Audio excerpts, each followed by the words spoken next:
ఏ నామమైనా పలికితే ఆ నామం యొక్క దేవుడు మాత్రమే పలుకుతాడు. అదే శ్రీరామ అనే నామంలో రాముడు ఒక్కటే పలుకుతాడు అని అనుకోవడం చాలా పెద్ద పొరపాటు. శ్రీరామ అనే నామం జపిస్తే 6 దేవతలు పలుకుతారు. అది ఎలాగో తెలుసా? రామ అంటే శ్రీరాముడు పలుకుతాడని మనందరికీ తెలుసు. రామ అనే నామం పలికిన చోట అందరికన్నా ముందర వచ్చి ఆ నామాన్ని విని ఆనందించేవారు నిస్సందేహంగా స్వామి హనుమంతుడే కదా. శ్రీరామాలో శ్రీ అంటే మాతా లక్ష్మీదేవి, రా అంటే శ్రీ మహావిష్ణువు. ఓం నమో నారాయణాయ అనే మంత్రం నుండి రా అనే జీవాక్షరాన్ని తీసుకున్నారు. మా అంటే శివుడు. ఓం నమశివాయ అనే మంత్రం నుండి మా అనే జీవాక్షరాన్ని తీసుకున్నారు. శివుడు హనుమంతుని రూపంలో ఈ భూలోకానికి రాముడికి సేవలు చేయడం కోసం వస్తున్నప్పుడు మాతా పార్వతీదేవి నాకు కూడా అదృష్టం కావాలి అని అడిగిందట.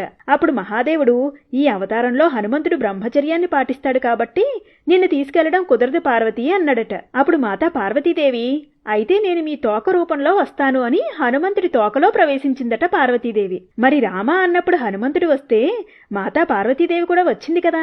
శ్రీరాముడు, హనుమంతుడు, లక్ష్మీదేవి, శ్రీ మహావిష్ణువు, శివుడు, మాతా పార్వతీదేవి ఒక్క నామం పలికితే ఈ 6 దేవతలు వచ్చి ఆశీర్వదిస్తారు. అందుకే మనం రోజులో కనీసం కొంతసేపైనా శ్రీరామ శ్రీరామ శ్రీరామ అనే నామస్మరణ చేద్దాం. మన ఈ మానవ జన్మను తరింపచేద్దాం. జై శ్రీరామ్. మీకు